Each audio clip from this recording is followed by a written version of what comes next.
Intenso el programa de esta noche, no me va a decir que no. Muy interesante el debate que se armó ahora esta última hora.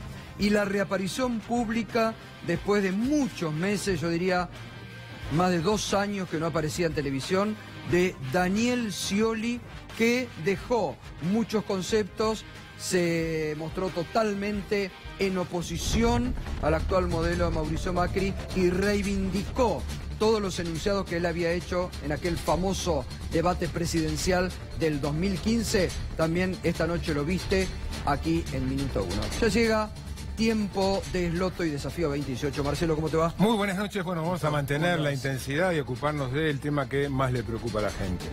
La economía. Obviamente. Obvio, sí, sí. Al tope, ¿eh? Me sorprendió, viste, de la encuesta de Bachman del fin de semana, 82% insatisfecho con el actual modelo económico. Incluso de gente que en su momento, bueno, los números lo indican, votó al oficialismo. Bueno, ¿por dónde venís? Venimos a hablar de inflación, del ajuste que está en desarrollo, del ajuste que se viene, de la deuda de nunca acabar y otros temas. ¿82% del PBI ya la deuda de la Argentina? Sí, señor. Bueno, aumentó con la devaluación, ¿no? La deuda en dólares pesa cada vez más. Bueno, Marcel, buen programa. Gracias, Gato. Los saludo ahora a ustedes formalmente. Bienvenidos, programa número 35 ya de Desafío 2018, aquí en la 4ª temporada en C5N. Vamos a empezar con un dato que es del tema que más preocupa a la gente. Por supuesto que es la economía, pero dentro de la economía, y lo marcan todas las encuestas, cuando la situación económica está más o menos estable, la principal preocupación en general suele ser la inseguridad. Cuando la situación económica es como la que es, la inflación pasa a encabezar el ranking de preocupaciones. Y sobre inflación, hoy se conoció un dato muy importante. El Instituto de Estadística de los Trabajadores de la Universidad Metropolitana releva y mide todos los meses la inflación para la canasta de los trabajadores. El INDEC esta semana va a informar el índice de inflación a nivel general, pero este dato es el que impacta según la canasta de los trabajadores. El dato para el mes de agosto es que la inflación para los trabajadores fue del 4,3%, la inflación más alta de ese índice en casi 30 meses, con lo cual acumula en los primeros 8 meses del año 24,5% y en los últimos 12 meses el 34,1%. Enseguida vamos a estar viendo cómo está impactando el aumento de precios en la pérdida de bienestar y en particular en la caída del consumo. ¿Qué más tenemos en el programa de hoy? El presidente dice que insiste que el país viene de 70 años de decadencia. Nuestros 2 columnistas, José Nathanson y Emanuel Álvarez Agis, van a respondernos, ¿es así? ¿El país viene de 70 años de decadencia? ¿O hay generalizaciones por parte del presidente? ¿O hay omisiones? ¿O hay inexactitudes? ¿O hay errores? ¿Y qué más?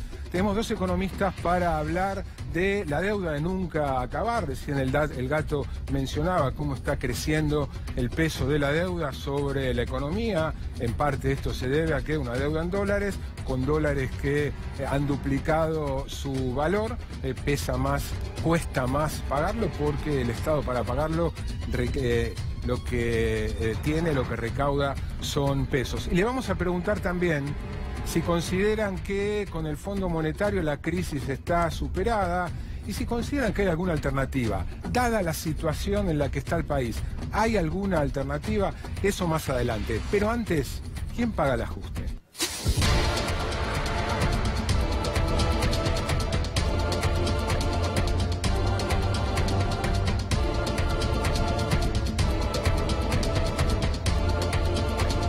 Vamos a hablar del ajuste que se viene y del ajuste que ya está en marcha.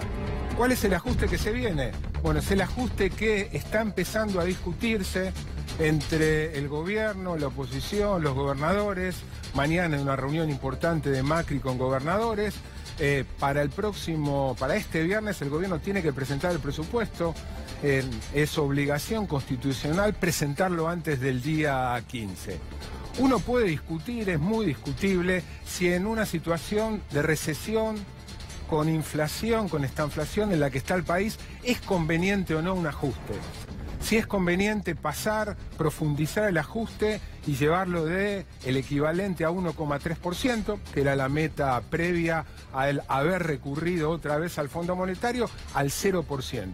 Es muy discutible si no es contraproducente profundizar el ajuste en una situación como la que está el país, si no lleva más recesión que complica el equilibrio de las cuentas fiscales y se entra en un círculo vicioso. Pero concedamos que el gobierno quiera hacer el ajuste. Lo que quiero compartir con ustedes es que, concediendo por un instante que el gobierno quiera hacer un ajuste, hay posibilidades de hacer pagar, aunque sea parte del ajuste, a los que mejor están.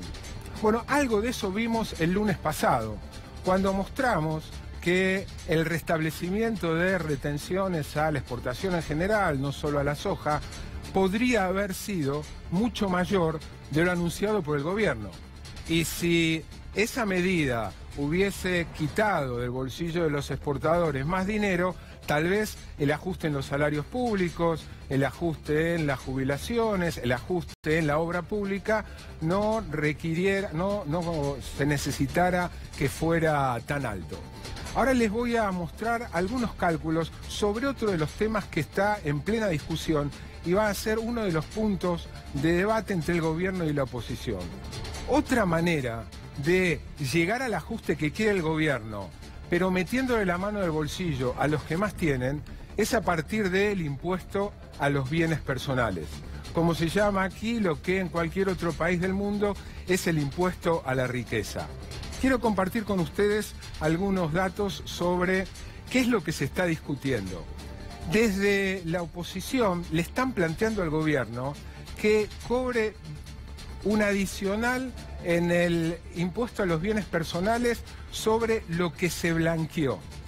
Aquí está para recordar, hay una placa antes que nos muestra los datos del blanqueo. Pido al director, ahí está. Ahí está cuánto dinero se blanqueó. 116.800 millones de dólares fue declarado, fue exteriorizado por aproximadamente 250.000 personas. De esos 116.000 millones de dólares, 93.300 quedaron fuera del país, en depósitos, en bancos, en fondos fiduciarios, en inmuebles. Quedaron radicados fuera del país. En la placa siguiente van a ver el cálculo. ¿Cuánto se recaudaría con la alícuota vigente para bienes personales sobre esos 93.300 millones de dólares? 0,25 es la alícuota vigente. Por cada 100 pesos de riqueza que declaran los ciudadanos argentinos, se le cobra 0,25. Hubo una brutal rebaja, precisamente impulsada por el gobierno y apoyada por sectores de la oposición, para estimular a que los argentinos que tenían el dinero afuera blanqueen, porque con una alícuota más baja van a pagar menos que lo que hubieran pagado con la alícuota que estaba vigente, que era el 0,75.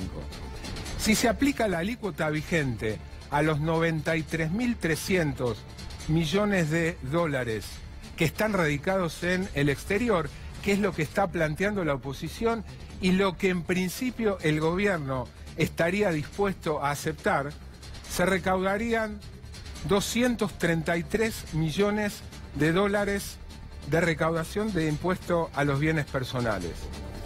¿Qué pasa si en lugar de 0,25, vayamos a la siguiente placa, se le suma un 0,5, que es lo que se está planteando en alguna de las mesas de discusión? Si en lugar de 0,25 se pagara 0,75, es decir, con un 0,5 adicional, 0,25 más 0,5, se pagara 0,75, la recaudación sería, la recaudación adicional, 466 millones de dólares, que al tipo de cambio de hoy, 38 pesos, arroja 17.700 millones de pesos. Paréntesis, si sumamos esos 17.700 millones a lo que implica la recaudación adicional, el anuncio del aumento de las retenciones, ya estamos cerca de los 300.000 millones de pesos. de los 500.000 que el gobierno se plantea como necesidad para llegar al déficit cero. Ahora uno puede hacerse la pregunta, ¿por qué nada más que 0,5 adicional a quienes blanquearon y mantienen sus activos en el exterior? ¿Qué pasa si en lugar de 0,5 adicional, de medio punto adicional, el Estado, en el Parlamento, decide agregar un punto adicional? Es decir, en lugar de pagar 0,25, que es nada, son cifras ridículamente bajas, se pagara 1,25, 1% más. La recaudación adicional sobre los 93.300 millones de dólares que hay afuera, declarados afuera, sería de 933 millones de dólares o 35.500 millones de pesos. Es una montaña de dinero. Uno puede seguir haciendo cálculos, porque esto es el planteo de cobrar más bienes personales a los que declararon y tienen su dinero afuera. Y la pregunta es, en una situación de emergencia, como dice el presidente, como reconoce el presidente, que es la situación en la que está el país, ¿por qué no aumentar la alícuota de bienes personales a los argentinos que tienen una riqueza considerable y que pagan nada más que 0,25? Y haciendo cuenta se puede subir esos 35.500 a 50.000 millones de pesos adicionales tranquilamente. Para eso solo se requiere de decisión política. Mientras se está recortando salario real, mientras se está recortando el salario de los empleados públicos, mientras el Estado plantea abiertamente que va a gastar menos en obra pública, que va a seguir aumentando las tarifas más allá de el brusco aumento que ya hubo, ¿no sería lógico que quienes más pueden pagar aporten más al ajuste? Que repito, un ajuste que es discutible, pero concediendo que el gobierno se lo plantea. ¿Por qué no llegar al ajuste volcando más el peso en los que más tienen? Y como les acabo de mostrar, es perfectamente posible. Solo depende de una decisión política. Hasta el momento la discusión es aumentar bienes personales solo a los activos blanqueados que quedaron afuera. La pregunta es ¿por qué solo a ellos? Y la pregunta es ¿por qué 0,5? ¿Por qué no 1? ¿Por qué no 1,5? Esto respecto a el ajuste que se viene. Ahora sobre el ajuste que ya viene realizándose, que es el ajuste sobre el bolsillo, que es el ajuste sobre el poder adquisitivo. Recién yo daba el dato. En agosto, según el Instituto de Estadística de los Trabajadores, la inflación de la canasta de los asalariados registrados aumentó un 4,3%. ¿Qué está pasando con el salario real?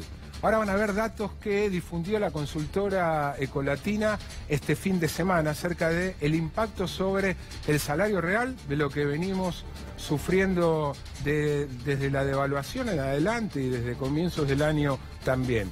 Ahí van a ver caída del salario real. Calcula Ecolatina, proyectando lo que ya se viene, el INDEC va a dar el dato se estima algo menor a 4% en agosto. Es muy probable que septiembre dé aún peor.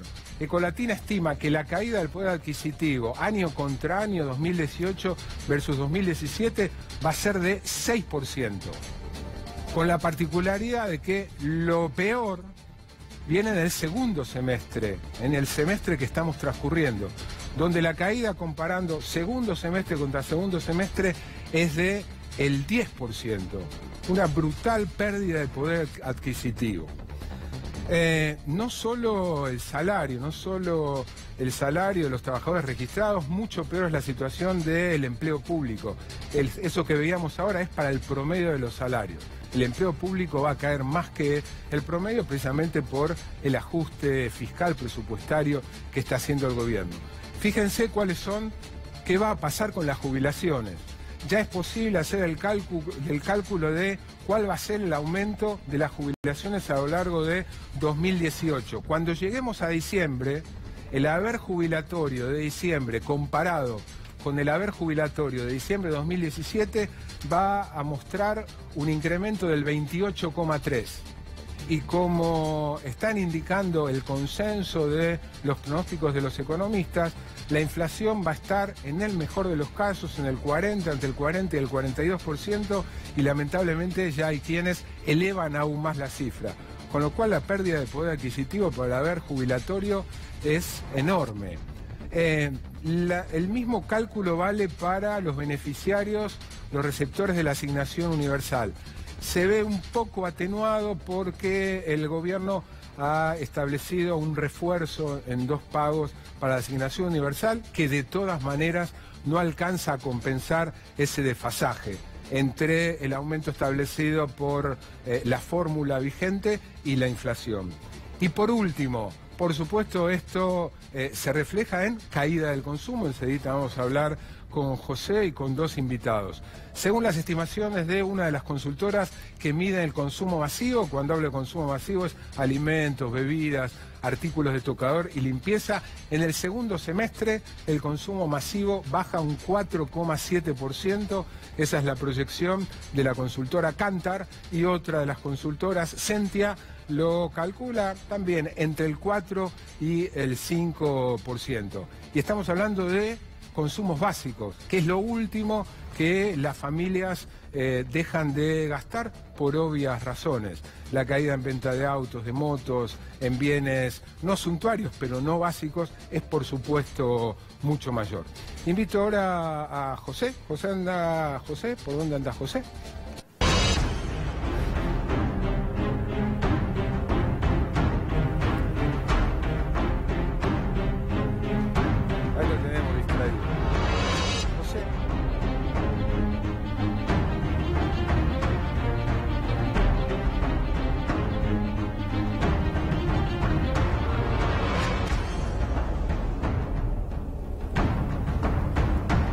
Bueno, aquí tenemos José Nathanson para complementar, antes de ir a la mesa con Isaac Rudny y Miguel Calvete, el tema de consumo. Buenas noches, José. ¿Qué tal, Marcelo? ¿Cómo va? Buenas noches. Vamos a ver si te parece, vamos a tratar de plantear la cuestión del consumo desde otro punto de vista. En primer lugar, decir que el consumo, que es algo que todos tomamos como algo dado, como algo que está naturalizado, es un invento que en la historia de la humanidad no tiene tantos años. Nace con la Revolución Industrial. Antes de la Revolución Industrial, la gente consumía lo que tenía cerca, lo que producía, lo que tenía cerca. La idea del consumo como algo masivo comienza en el siglo XVIII, cuando nace lo que conocemos como mercancía en su sentido estricto, es decir, un bien producido en serie para ser vendido a un comprador anónimo en el mercado. Eso antes no existía.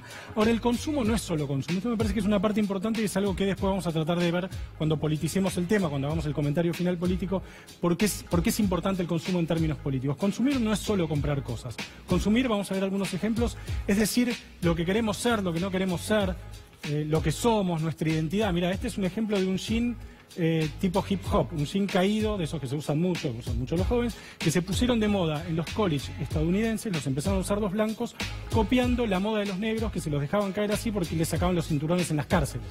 Es decir, ese es el origen de los pantalones caídos. Que se cae, efectivamente. Entonces, ¿por qué vos no tenés ahora un saco rosa y tenés un saco negro y no tenés un saco a lunares amarillo y azul? Bueno, pues estás tratando de transmitir, que es un programa serio, yo también tengo un saco serio, Emanuel, nuestro columnista, tiene un saco también serio. Estamos tratando de transmitir algo con el saco que nos ponemos, digamos, ¿no? Puedo decir que si yo llevara un saco a lunares, le quitaría toda seriedad al programa. Es posible que la gente miraría más tu saco y no tanto los números que mostraste hace un rato.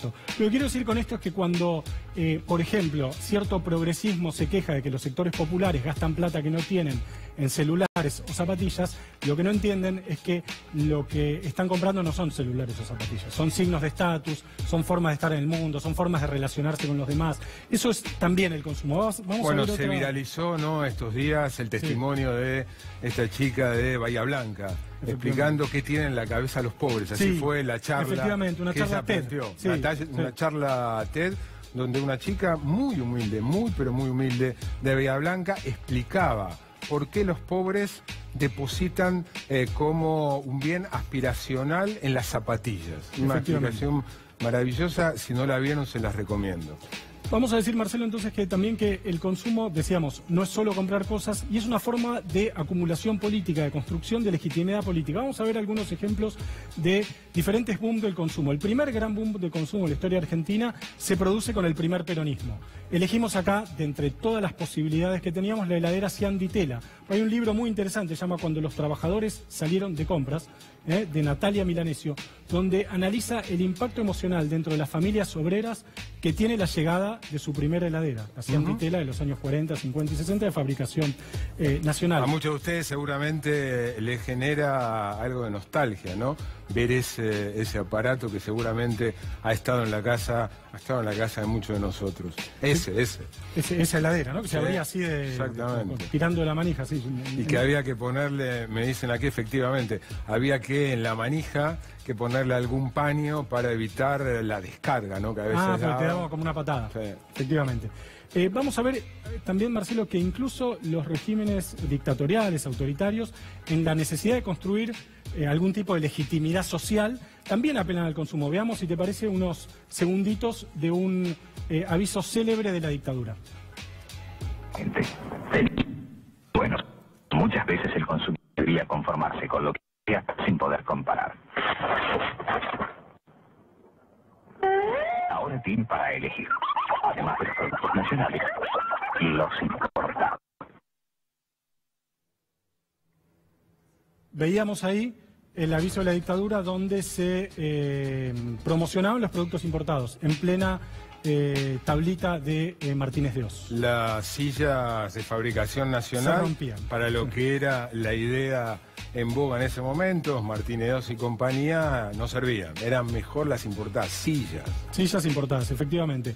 Después del 83 y del peronismo y la dictadura hubo dos grandes boom de consumo. El primero fue el menemismo. No trajimos acá, se me ocurrió traer un movicón de ladrillo, digamos, pero muchas de las cosas que hoy asumimos como parte de nuestra vida cotidiana, de nuestra vida urbana, del paisaje de las ciudades, fueron cuestiones que aparecieron en los 90. Yo me anoté acá, entre otras cosas, countries, vuelos baratos, shoppings, galletitas danesas. ¿Te acordás las galletitas danesas? O el DM2. El DM2, papas fritas en tubos. Son todas cosas que aparecieron con el menemismo, y vamos a ver una placa donde se ve otro segundo gran boom de consumo, de la recuperación de la democracia durante el kirchnerismo. Mirá, por ejemplo, Marcelo, porcentaje de hogares con computadora en los 90, 8%.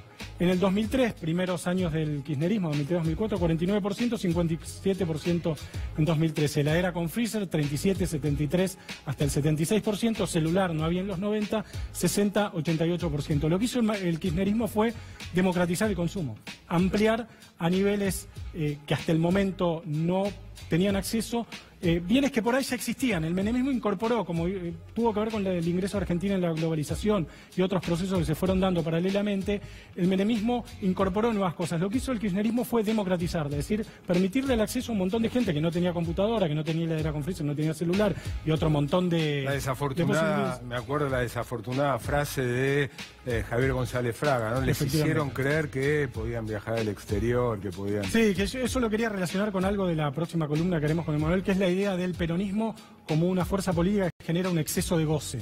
Una palabra de Lacan, la idea de que hay un desborde del goce y los populismos admiten, propician ese desborde del goce, digamos, ¿no? Como que exceso. Un exceso es una expresión que Zizek toma de Lacan, que es plus de goce, dice, cuando el goce desborda la racionalidad, lo posible.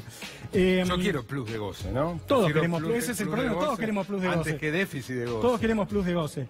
Un último comentario político, Marcelo. Me parece que es muy paradójico que un gobierno que se postula como el primer gobierno de una fuerza promercado de la historia de la Argentina, que llegó al poder de manera democrática, liderado por CEOs, por gerentes, que de algún modo tienen que vender sus productos en el mercado, incluso si trabajan en, digamos, mercados regulados, como muchos de ellos, que están obligados a lidiar con la cotidianidad, la demanda de la sociedad, no entiendan que el consumo no es solo comprar cosas, no es solo tener celulares y autitos, sino que es también una forma de decir dónde estamos, qué queremos, qué somos, y por eso un vehículo de legitimación y de construcción política, ¿no? Y desde una mirada más de economista, no de politólogo como José, además es el motor básico de la demanda y del funcionamiento de la economía. Efectivamente. 3/4 partes, poquito menos, de la demanda de una economía depende de lo que consumís vos, lo que consumen las familias, lo que se consume en los hogares. Y si eso baja, muy difícilmente una economía pueda crecer. Sí. En un ratito, José, junto con Emanuel Álvarez Agis, va a responder, nos van a responder si es cierto, como dice el presidente, que Argentina viene de 70 años de decadencia. Pero ahora seguimos hablando de...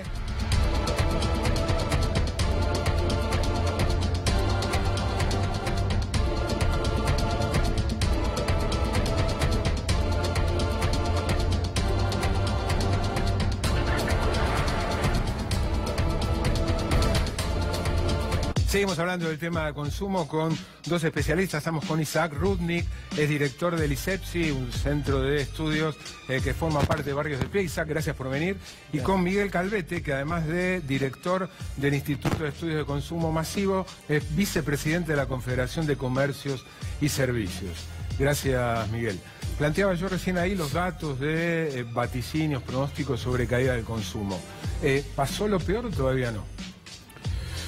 Yo creo que fue un shock muy fuerte, todavía hay, va a haber una inercia inflacionaria originada por el tema de los cuadros tarifarios. Obviamente el amesetamiento y la caída del consumo creo que ya está tocando su piso, ¿no? Y de hecho ha funcionado esta retracción en el consumo como un ancla inflacionaria.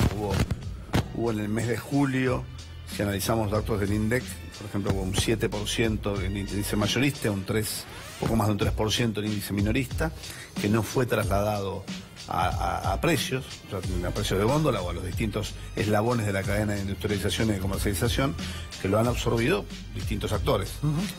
Y obviamente, seguramente esto se va a reflejar en el mes de septiembre y octubre. Ahí toma el micrófono porque no se escucha del todo bien.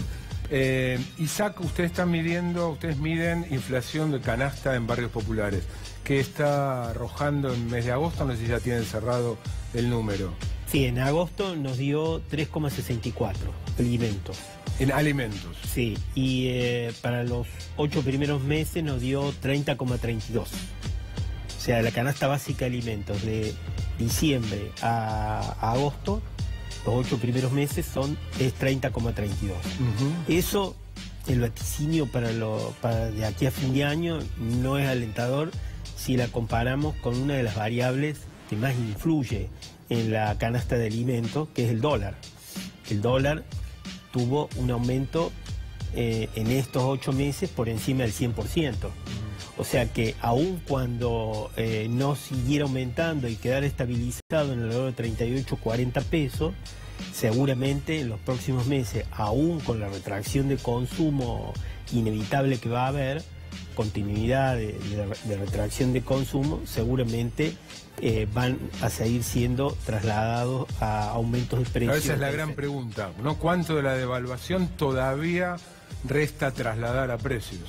Bueno, la devaluación, lo más fuerte de la devaluación fue en el mes de agosto. Lógicamente todavía no se ha trasladado. De ahí que las proyecciones hablan de en lo que es alimentos anualizadas alrededor del 40% en lo que es alimentos. Y en lo que es inflación, nosotros desde INDECOM, del Instituto de Estudios de Consumo Masivo, nos está dando entre 36 y 38%. ¿Qué cambios se están observando en las pautas de consumo de los sectores populares y qué es lo que se aprecia desde los hipermercados, los mercados chinos? Bueno, hay una caída muy fuerte en lo que respecta a las grandes superficies y a bocas de proximidad, y un crecimiento también muy marcado en lo que respecta a mayoristas de su formato de proximidad y a lo que son ferias barriales. El caso puntual del programa El Mercado en tu Barrio ha tenido... ¿Eso funciona bien? Es un programa, sí, que lo generó el Ministerio de la Producción y está funcionando muy bien como referenciador de precios, al igual que Precios Cuidados. Hay que ver esta nueva versión de Precios Cuidados hay otra gestión, la gestión del ministro Sica, y hay algunos elementos que hay que leer, ¿no? Es importante que se esté definiendo la separación de la Secretaría de Comercio en Secretaría de Comercio Interior y de Comercio Exterior. Obviamente con este cuadro devaluatorio es importante recuperar mercados en el exterior, y es importante que haya un secretario full time para eso. Y por otro lado la coyuntura interna, que es muy compleja, que hoy recae en la figura de Ignacio Barner, que es el actual secretario de Comercio Interior, donde se está relanzando el tema de precios cuidados con inclusión de sectores que antes no estaban, que eran bocas de proximidad, autoservicios chinos, almacenes y demás. ¿Le das chance de que funcione? ¿Confías que el gobierno va a esmerarse en controlar el cumplimiento de precios cuidados? Esto funciona en tanto y en cuanto es un monitoreo y el Estado aplique su potestad sancionatoria, ¿no? Que sancione. ¿Y tu expectativa al respecto? Yo creo que hay mucho más compromiso en esta nueva gestión respecto de eso, conociendo, ya lo conocemos al ministro Sica, que ha estado como secretario de Industria del doctor Duhalde y demás. Creo que hay otra perspectiva, y de hecho ha hablado sobre dos ejes fundamentales, ¿no? Uno es el tema de la competitividad. Es fundamental que se incluyan nuevos actores en la economía. Es la herramienta más genuina para luchar contra la inflación, como así también desmantelar, entre comillas, los grupos económicos monopólicos que hoy son los grandes proveedores de insumos para la industria y son los grandes deformadores de precios, ¿no? Deformadores de precios. Sí, porque si analizamos sectores como plástico, vidrio, envases larga vida, acero, hojalata, que es para todo lo que conserva, papel, cartón. Bueno, justamente son todos los productos que realmente ninguna de las compañías proveedoras baja entre un 75 y un 80% del share de participación de mercado, o sea que es muy concentrado. Más allá que sabemos que prácticamente el 70% de lo que se consume en un supermercado, lo consume la gente, lo producen 32 compañías. ¿Vos trajiste datos sobre eso? Algunos datos hemos traído. Ahí los ponemos en pantalla. Es un poco de lo que... Esto fueron los aumentos más fuertes en la última semana de agosto, post-devaluación, donde se reflejó todavía, como te decía, hay una inercia inflacionaria que va a sumarle algunos puntos más, y a esto lógicamente tenemos un condimento no menor, que es el aumento de combustibles, ¿no? El aumento de combustibles impacta de forma directa en todo lo que es logística y distribución. Notable la disparidad, ¿no? Entre una cadena francesa y una cadena americana, que uno puede fácilmente deducir de quién se trata, ¿no? 10 puntos de diferencia entre sí hubo, y dentro de las mismas cadenas incluso encontramos distorsiones de precios sobre los mismos productos que van entre los 10 y 15 puntos, ¿no? Estos son promedios generales. Bueno, el fenómeno de la inflación, ¿no? Se pierde un poco el parámetro, se pierde la posibilidad se produce mucha dispersión. Mucha dispersión. ¿Qué está observando en términos de pauta de consumo? ¿Qué cambios? Los cambios son los que se dan naturalmente en estos procesos. O sea, hay un corrimiento de las carnes y los lácteos a las harinas y los productos que tienen más... A las harinas, pese a que ha sido un producto que soportó una remarcación. Sí, porque dentro de los términos de la canasta, de la dieta familiar, la carne sigue siendo un producto muy caro. Y con la harina se puede, con un kilo de harina... Aún con los aumentos, porque ha sido mayor el aumento en los farináceos que todo el resto, ¿o me equivoco? Sí, pero en el rubro carnicería es el que más aumentó más que en harinas. 34% en promedio. La harina, los productos almacén 30%, dentro de los productos almacén las harinas son las que más aumentaron, alrededor del 85%. Por eso me llama la atención el corrimiento. Sí, lo que pasa es que con un kilo de harina, vos haces tortas fritas, haces pan casero, haces una cantidad de productos que se cocinan mezclados con grasa, que permiten por lo menos llenar la panza. Pues miraban datos de cerdos y pollos, ¿no? Que se crían con maíz y soja, Sí. que han pegado un salto. En mayor o menor medida, obviamente el caso de aceites y harinas son los que más aumentaron porque son dentro de la cadena de industrialización menos cantidad de eslabones de producción respecto del commodity original, ¿no? Pero son derivados directos del commodity. Y algunas personas Que se exportan. Claro.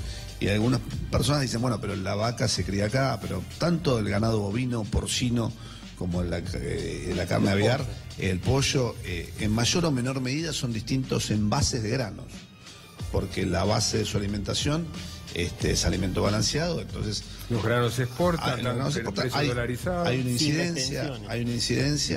y esa incidencia lógicamente se refleja en la góndola, ¿no? No, lo último, una cosita que te quería decir respecto a lo de precios cuidados. Precios cuidados, esta etapa de precios cuidados, como dice Miguel, tiene la particularidad de que va a llegar, por lo menos ese es el programa del gobierno, a las bocas de proximidad, porque nunca antes hubo precios cuidados en los almacenes de barrio, supuestamente ahora va a haber, y en los supermercados, en los pequeños supermercados chinos. Pero hay un faltante importante de productos. Nosotros lo que venimos reclamando es una protección a los 50, 60 productos de la canasta básica de alimentos. Y dentro de los precios cuidados, que son más o menos 550, hay un faltante de productos frescos. No hay verduras prácticamente, hay solo papas y manzanas, y no hay, y de los cortes populares, no está el asado, no está la carne para milanesa, o sea, hay solo dos productos, que es la carne picada y el espinazo. Con lo cual, seguimos, digamos, girando en una situación en donde la canasta básica de alimentos de los sectores populares sigue estando muy, muy desprotegida, porque sigue estando a la merced de todos estos vaivenes de los precios. Como sabemos, suben los precios en momentos más complicados, pero después... Hoy me comentaba Augusto Costa, el secretario de Comercio del gobierno anterior, que impulsó en su momento el primer programa de precios cuidados, que en esta lista hay algunos faltantes de marcas líderes, que son las más representativas. Daba como ejemplo el caso de la leche, que las dos principales marcas no están en el listado. Hay dos temas. En el caso de las verduras, obedece también a cierta estacionalidad de algunos productos. Es bastante complejo firmar un acuerdo con verduras por más de Precio 3 muy meses. O sea, tiene una oscilación de precios. Pero más allá de eso, bueno, el caso de el mercado en tu barrio, las ferias francas y demás, creo que eso lo compensan. Y en el caso puntual de lo que me decías de que comentó Marcas líderes. Costa, de marcas líderes, lo que se están incorporando, en lugar de marcas líderes también hay segundas marcas que son nuevos actores de la economía. No nos olvidemos que muchas marcas líderes se cartelizan y ponen uno o dos productos, pero como condición piden que no se ponga otro producto de la competencia. Entonces muchos, tengo entendido, que fueron descartados por parte de la Subsecretaría de Comercio Interior en función de eso. Que no te optimista por los resultados de este precio cuidado. Yo creo que lo veo con otra impronta, que no lo vi, y he visto varios precios cuidados y muchos acuerdos ya en la época de Guillermo Moreno, donde realmente había muchos montajes por la galería, como se suele decir. Por eso de ahí es importante, y vuelvo a recalcar, el poder sancionatorio del Estado que se ejerza, y esas sanciones que no entren en un laberinto administrativo para su ejecución, ¿no? El otro problema que tiene esta versión de precios cuidados es que hay una buena cantidad de marcas propias de cada supermercado. Con lo cual, vos para poder acceder al precio cuidado de esa marca, tenés que ir a ese supermercado. No podés ir a cualquier cadena. Digamos, esto basta con revisar los 550 productos. En eso no soy tan optimista como Miguel. A los dos, Isaac, Miguel, gracias por venir. Planteábamos al comienzo del programa, el presidente Macri dice que Argentina viene de 70 años de decadencia. ¿Es así? Ahora enseguida lo van a responder José Nathanson y Manuel Álvarez Agis.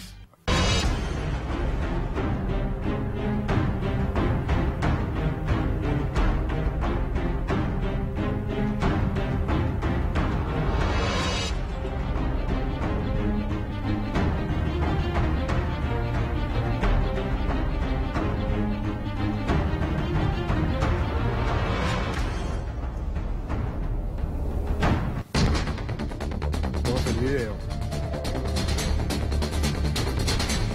Los argentinos llevamos décadas de crisis recurrentes, déficit permanente, deuda para cubrir, inestabilidad cambiaria, inflación. Y terminar con esto iba a llevar tiempo. Vamos a dejar atrás décadas de navegar sin rumbo, de conformarnos con poco, de caernos y levantarnos y volver a caer una y otra vez. Décadas y décadas arrastrando este mismo problema, siempre engañándonos. El fracaso en la Argentina es que siendo uno de los países potencialmente más ricos del mundo, tengamos más de un tercio de los argentinos en la pobreza. Es un fracaso que en 70 años no podamos resolver nuestro equilibrio fiscal y que nos haya hecho convivir la misma cantidad de años con la inflación, que hace que tengamos que estar siempre con el corazón en la boca y con tantas personas sin un trabajo de calidad. Es así como dice el presidente de la Nación, 70 años sin haber podido nunca resolver los problemas. Aquí estamos con nuestros dos columnistas para responder cada uno desde su mirada, la económica o la más económica con Emanuel y la política más sociológica con José. Muy buenas noches, Emanuel. Buenas noches, Marcelo. 70 años remite a 1948. No habremos querido decir 1945, pero evidentemente hay una alusión al peronismo, ¿no? Ahora José seguramente lo va a aclarar, pero el peronismo gobernó en los últimos 70 años 29 años, con lo cual ya desde el punto de vista cuantitativo la idea de los últimos 70 años empieza a hacer ruido. Y un poco la idea general es muy básica, muy conocida, el peronismo, que se asociaría a lo denominado comúnmente populismo. Lo que haría sería gastar mucha plata, ese gasto generaría mucha inflación y la inflación afectaría el crecimiento, con lo cual estaríamos estancados en los últimos 70 años producto de las malas políticas del peronismo o de los populismos, ¿sí? El exceso de gasto, el déficit fiscal. Exacto. Para hacer esa distinción, y no una distinción política, sino económica, en la primera placa lo que vamos a ver es gobiernos, digamos, que tienen políticas económicas parecidas, que han tenido en materia de las dos variables principales de resultado, de crecimiento y de inflación, siempre promedio anual. Entre el 46 y el 75, 4% de crecimiento anual en promedio y 27% de inflación en promedio. O sea, ahí estás incluyendo el peronismo, la llamada Revolución Libertadora, los gobiernos de Frondizi y de Ilia y el segundo peronismo. Exacto, un periodo económico donde hay cierto consenso respecto de que ciertas políticas estructurales se mantuvieron. Esto es lo que se conoce como el periodo de sustitución de importaciones. Sí, básicamente, que termina obviamente con el golpe, y entre el golpe y el 2002 también hay una continuidad de apertura, digamos básicamente, de fuerte toma de deuda. Los resultados son un magro crecimiento, 1% promedio por año, y la tasa de inflación obviamente afectada por el estallido de la hiperinflación hacia finales de los 80. Y entre 2003 y 2015 tenés crecimiento muy fuerte, inflación baja al principio y alta al final, 19% de promedio, y en los 2 años que va de Macri nos hemos tomado el atrevimiento de usar las proyecciones que se le filtraron al ministro como buenas, suponiendo que este año la economía cae 2,4% y la inflación es de 40%, tenemos una caída promedio de 0,5 y 36% de inflación. Vamos a en la segunda placa a armar la grieta económica, dale. Un segundo antes, anda a la placa anterior. En el periodo 2003-2015, sí, sería el kirchnerismo. ¿Es válido tomarlo como un todo, o aquí está también la tesis de los tres kirchnerismos, ¿no? Un primer gobierno con fuerte crecimiento, tipo de cambio alto, sin déficit fiscal, un segundo más o menos y un tercero con estancamiento. Bueno, de hecho, si uno compara, que es la forma de ver si Argentina se está acercando a los países desarrollados o se está alejando, si uno compara la tasa de crecimiento anual de Argentina con la del mundo, los únicos 2 periodos donde Argentina no se aleja del mundo son entre el 91 y el 98, digamos la primera etapa relativamente exitosa de la convertibilidad, y entre el 2003 y el 2011. A partir del 2011 Argentina empieza a crecer mucho menos que lo que crece el mundo a la salida de la crisis de 2008-2009 y partecita de 2010. Vamos a hacer en clave de grieta este periodo y vamos a dividir los gobiernos entre los que se podría denominar populismos, viste que en general se los califica negativamente como populismos, y los que son calificados como populismos, ¿cómo califican negativamente a su adversario? Como neoliberales. Entonces, si agarramos el periodo populista, el crecimiento promedio de ese periodo es 4,2 y la inflación promedio es 25. Si agarramos el periodo neoliberal, el crecimiento es 0,8 y la inflación es 305% promedio anual. Esta es la paradoja. Los populismos tienen más crecimiento y menos inflación. ¿Qué te dirían los neoliberalistas, digamos? Te dirían que básicamente en realidad ellos pagan los platos rotos de los periodos populares. En 70 años yo creo que es bastante... herencia. La pesada herencia. Yo creo que 70 años es un periodo lo suficientemente largo de tiempo como para aprobar estas dos tesis. Esa es la mirada, el análisis más economicista por parte de Manuel José sobre los 70 años de, entre comillas, decadencia ininterrumpida de la Argentina. Sí, me parece que esta idea decadentista, hay toda una perspectiva historiográfica, que es la idea de, bueno, hubo un momento, un punto de quiebre a partir del cual Argentina le empezó a ir linealmente mal, una especie de plano inclinado hacia el abismo. Algunos dicen que esto empezó en 1930 con el primer golpe de Estado, otros pensarán que fue en el 45, Macri remite a esa idea, otros creen que fue en el 76. En realidad la Argentina son avances y retrocesos. Hay que ponerle un poco, me parece, más de complejidad a la perspectiva. En todo caso, decir que desde el punto de vista político institucional, el quiebre claramente es en el 83. Bueno, una cosa ocurrió desde el 30 hasta el 83 y otra cosa del 83 hasta ahora con la recuperación de la democracia. Ahora, la perspectiva macrista remite a esto, al antiperonismo. Trajimos acá un libro de Jorge Nalin, donde lo que él hace es tratar de entender cuáles son los orígenes profundos del antiperonismo, que es una identidad política muy fuerte, tal vez la identidad política más fuerte de la Argentina, quizás incluso más que el peronismo, que es más intenso, que es más furioso, que es más feroz, el peronismo o el antiperonismo. Bueno, Nalin analiza... Las dos caras de la misma moneda, ¿no? Pues, sí, además estoy diciendo algo que es imposible, cómo medimos la intensidad, digamos, pero, por ejemplo, Ezequiel Adamowski en sus estudios sobre los orígenes de la clase media argentina dice que la idea de clase media no existía hasta el peronismo, que la clase media nace como una reacción al peronismo. Hasta el primer peronismo nadie hablaba de clase media. Y para eso trajimos un segundo libro que es quizás, me parece a mí, el artefacto cultural, político-cultural más ruidoso del antiperonismo hoy, que es el libro de Fernando Iglesias, Es el peronismo estúpido, remitiendo una vieja frase de Mario Vargas Llosa de Conversación en la Catedral, dice, ¿cuándo se jodió el Perú? Fernando Iglesias dice, ¿cuándo se jodió la Argentina? Y dice, por supuesto, cuando apareció el peronismo.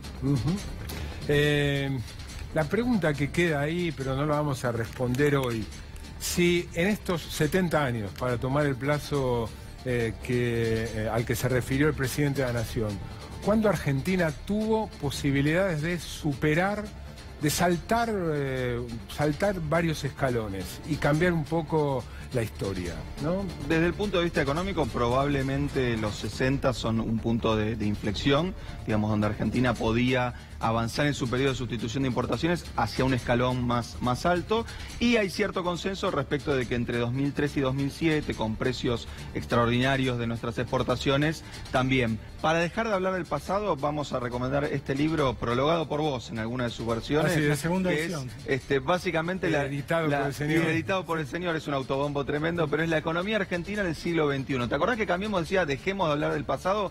Bueno, proponemos, en vez de hablar de los últimos 70 años, hablar de los últimos 18 años en este libro de Aldo Ferrer. Gran libro, es recomendarlo. Vamos a una breve pausa, una tanda, y cuando volvamos nos vamos a preguntar, ¿es posible superar la deuda de nunca acabar? ¿Hay alternativa a esta situación? Seguidito.